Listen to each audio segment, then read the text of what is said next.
যিনি 17 বছর বয়সে মাসালা মাসাইলের ফতোয়া দেওয়া আরম্ভ করেছে, 7 বছর বয়সে কোরআনের হাফেজ হয়েছে, 2 বছর বয়সে বাবা মারা গেছে।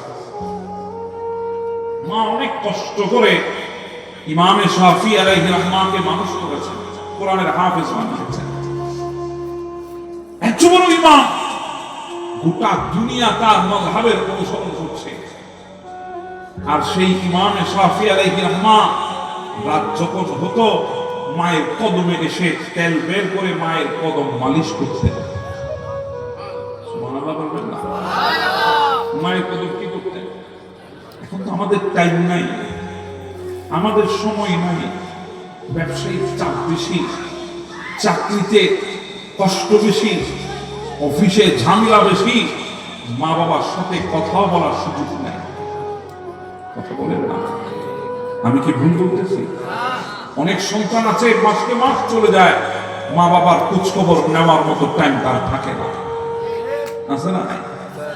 অথচ তুমি আজকে মা বাবার খবর নিচ্ছ না, তোমার টাইম নাই বলে তুমি এড়িয়ে যাচ্ছ।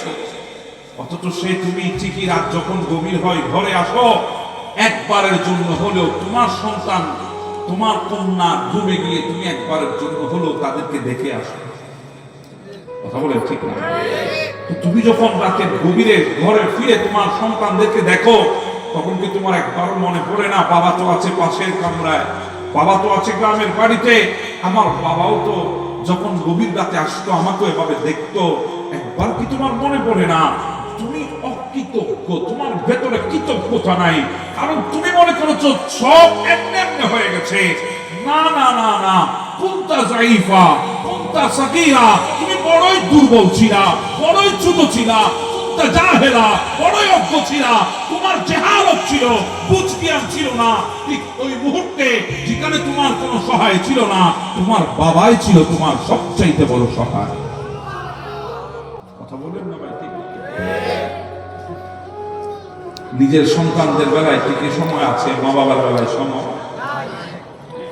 উচিত ছিল মা বাবাকে দেখা। ইমামে শাফি এত বড় ব্যক্তি হওয়ার পরে আপনি আমার বলেন এই জমানায় কোন মহিলা নাই, আমি আল্লাহর কসম করে বলছি, একজন ইমামে শাফি জন্ম দিতে পারবে। এত বড় ইমামের কথা বলছেন।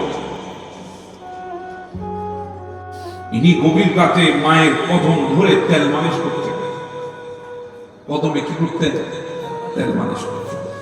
মাঝে মাঝে চুমা লাগাইতেন, কদমের তালুতে মাঝে মাঝে কি লাগাইতেন? মা হাসতো, মা হাসতো, জিজ্ঞাসা করতো বাবা কদমে চুমা লাগাও? বলে না মা, কদমে লাগাই না। তো তোমার কাছে কদম হতে পারে, আমি তো জান্নাতে চুমা দিয়ে জান্নাতের স্বাদ নিচ্ছি। তোমার কাছে কদম, আমার কাছে তো জান্নাত, আমি জান্নাতের স্বাদ নিচ্ছি। আমি তোমার কদমে লাগাই না, আমি জান্নাতের স্বাদ নিতেছি। হ্যাঁ, পৃথিবীতে তো আরেকজন আছে, আমার নবীর কলিজার টুকরা আছে, যার নাম ছিল ওয়াইসুল করনি। গোটা দুনিয়া যাকে ওয়াইস নামে ছিলে, আমার নবীর যুগে ঈমান এনেছে, কিন্তু একবারের জন্য নবীর চেহারা দেখে নাই, যেই কারণে সাহাবী হওয়ার মর্তবা থেকে নিজেকে দূরে রেখেছে। তাহাবী হয়েছে তাবঈ, সাহাবী হওয়ার মর্তবা ছেড়ে দিয়েছে একমাত্র মায়ের সেবা করার জন্য। সুযোগ ছিল সাহাবী হওয়ার, এখানে ওলামা বসে আছে, সাহাবীদের মর্তবা দূর।